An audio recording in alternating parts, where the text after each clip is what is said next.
Si svolgerà il prossimo 27 gennaio la giornata mondiale della memoria per non dimenticare. Anche quest'anno l'Istituto Studi e Ricerca Calogero Marrone organizzerà l'evento come da tradizione.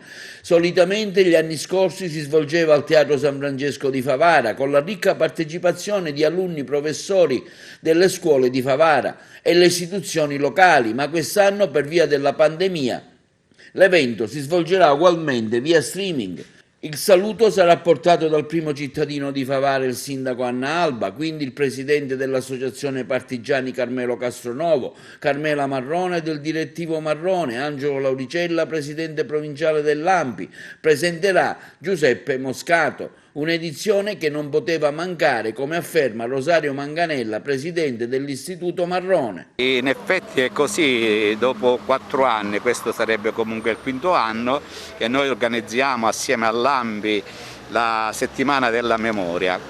Badate bene, lo dico ai nostri amici che ci stanno ascoltando in questo momento, non la giornata della memoria, non un giorno soltanto, ma addirittura un'intera settimana, coinvolgendo tutti gli istituti scolastici di ogni ordine e grado della città di Favara, 7 istituti in pratica.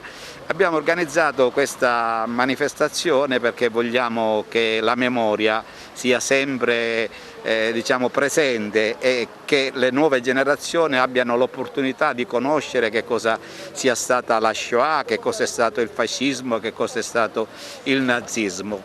Purtroppo quest'anno ci troviamo in una situazione pandemica che non ci consente di poter fare un'intera settimana, perché l'ultima giornata lo facevamo all'interno del teatro di San Francesco, quindi con una popolazione scolastica abbastanza ampia. Adesso questo non ci è permesso, però non volevamo interrompere una continuità che finora c'è sempre stata. Allora abbiamo pensato di ricorrere ad una giornata sola intanto, il 27, anche se è in itinere anche l'idea di fare un'altra giornata da dedicare alle scuole che lo vogliono fare in una trentina di minuti, per poter meglio ancora sviluppare il tema della Shoah.